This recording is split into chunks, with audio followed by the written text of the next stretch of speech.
This video comes to you in 4 parts with all of the parts together. I did this to make it slightly more coherent considering there are 2 people talking. But hey, let's get started. Part 1, video response. I'm going to go a little bit left field here. My favourite video that you made this year was the video where you detailed the blizzard. I'll show you some of this. First time I've been outside. Here's a bench. Here's a decent pile right here. Like desert sand, like dripping down. As much as we cover stuff on this channel that's considered deep and philosophical and socio-economic and all the rest of it, sometimes we just forget that the world around us is amazing for reasons other than humans and our ability to be empathetic towards others. Look at the sheer beauty and the majesty of nature and just how destructive and beautiful it can be at the same time. And as someone who just likes to travel and be in the outdoors, doing things and having adventures, it just resonated with me. And we've not actually had snow cover of that magnitude ever. I don't think, at least in my living memory. I mean, we've had bad-ish snow, but of a scale much lower in magnitude than that. The video I've chosen to respond to from here is the importance and the consideration of others. Big surprise, right? Esther Day time. Esther Day and Esther Earl was one of those people, one of those events that also led to that. Such a simple but impactful and important message that we all must remember, and a lot of us do forget. The idea of love is more than just something that's romantic, it's platonic, it's between friends, it's between strangers. Experiences, stories, and communities really instill values and good ideas over time. Like, that's the way it happens. For me, it's been all 3 of those things. All 3 of those things have broken me open into thinking more about myself and others and the changes that I seek to create and how I choose to serve people. I'm grateful for all of those and how choosing love sort of holds so much together. It's like collaboratively solving puzzled problems together in a lot of different ways. I'm proud of the puzzles and ponds that I have chosen and continue to choose. Like, that's a committed lens of generous possibility right there. People make the experience because we matter to each other. We choose to matter to each other in surface level and more deeper ways. From subtle things like a hello to a kind stranger or holding a door, to building projects together, to even weaving one's life with another person. Those are all huge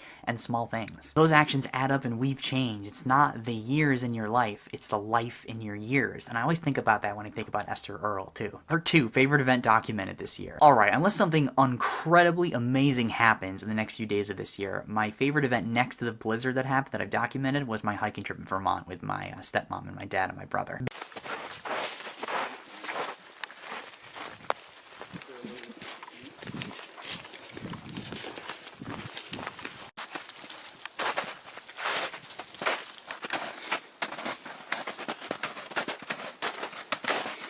Because of COVID and other fluctuations, I didn't get to spend as much time fishing this year as I wanted to with my dad. So I wholeheartedly enjoyed spending time with them and sort of away from everything and hiking and exploring, and it really marked like a chapter cutoff because it happened right before all the COVID stuff. Plus, the coming out of the woods metaphor has stuck so well with me this year as an idea of togetherness. As to my favourite thing that I've documented this year, it's going to be something that will surprise you a little bit, or at least to anyone who knows me. I don't really follow football. I don't really like football that much. I can sit through it, but just under a year ago, I made a video in which I documented going to see a football game.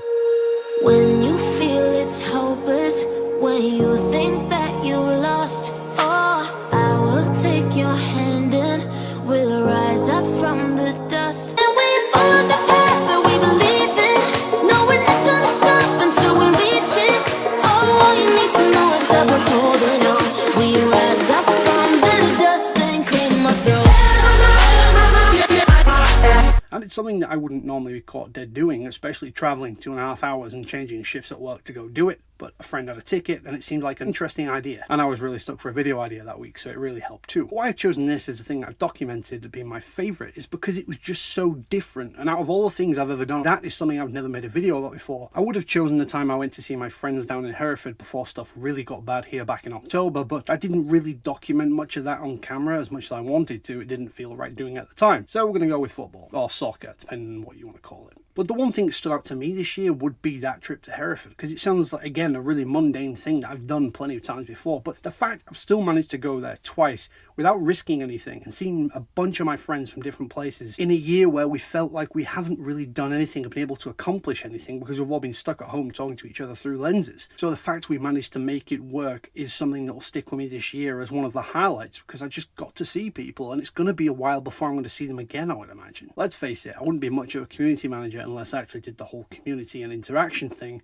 as well as online, of course, but in person also. The biggest highlight of the year. The Vermont trip and Christmas is so good, but I got the next best one, I think. This one takes the cake, Dave. So yesterday coincided with the launch of the 300th episode of the Mike and Zoe Falzone's podcast, so welcome to our podcast, and it also launched a secret collaboratively created thank you project that we did that we kept under the radar and then launched during that episode. They got to watch it. It ruled. We made them cry and laugh. We also made them laugh. It wasn't just sad cries. It was good. It was a good time. Tuataria had open mics and celebrations that evening, and then I went from like 3 Discords. I like played Jackbox games with one and caught up with another, and there was like 3 of them total, and then I did Uno, or Solo as they called it, and Yahtzee until about 1:30 a.m. or so. Wholesome time with friends, similar to how I got to see some of family this Christmas, as like a virtual equivalent, really. And lastly, part 4, little 2020 reflection thoughts. I love so much, and I'm grateful for so much, and still the amount of change that I've faced this year compared to what other people have faced is unfair. It is. My corner of the world got better in some ways and not in a small amount of ways. I hope we, not us, but humanity, together appreciate what we want to leave behind and the changes that we want to make coming into this new year. Like how we're going to leave the dark woods together, what we decide is the dark woods and how we're going to leave that. If 2020's word for me is like fall and loss, then 2021's word for me is rise. Rise through love and expertise and generosity and togetherness and science. I'm still psyched for things to end and to leave stuff behind and for new chapters. Treating every moment as if it matters and it's precious. Because it does in ways that we can and cannot ever predict. So I'm ready to care and create and gather and have togetherness and community and be gouged open by choosing to love and care and everything. I couldn't end 2020 without at least doing a bit of VO work to B-roll, because it's one of my favourite types of videos to make. So how do you go about summing up a year like 2020? It's been full of hardships, downs, and very few ups for a lot of people. Personally, I've had some amazing experiences this year. I've gotten to work with some of my favourite people on YouTube. I've been able to engage with more communities and do more outreach and more networking and just make a difference to more people than ever this year. Of course, having your country in lockdown for over half the year has really put a toll on everyone. Myself included. Working in the service industry has really made things difficult. I've done more hours than ever due to other people isolating, and it's just been more stressful and more exhausting, but you have to take the good with the bad. It's been difficult in places, but compared to a lot of people, I have had such an easy ride, and I'm grateful for that. I've still gotten to go to work and earn money and have the chance to do what I normally do and have a normal routine in what has been an abnormal year. My income, my money has never stopped coming, and I've always been busy. I've had plenty of things to keep me occupied mentally. I've been able to maintain contact with some of my favourite people through the internet, and it's just been great to keep in touch with people to make sure they're doing okay. Plenty of downsides, but there has been some upsides too, because you may be a glass half empty kind of person, but the fact there's still liquid in the glass at all means you could be doing a lot worse. I'm not one who thinks the beginning of 2021 is going to be vastly different from what we've experienced this year. We're discovering vaccines, we are slowly beating it, we are learning a lot about it, but it's still going to take time, effort and patience, and I know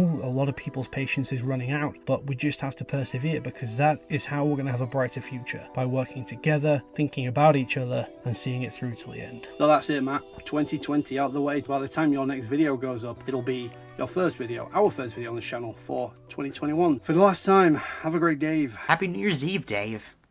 Dave.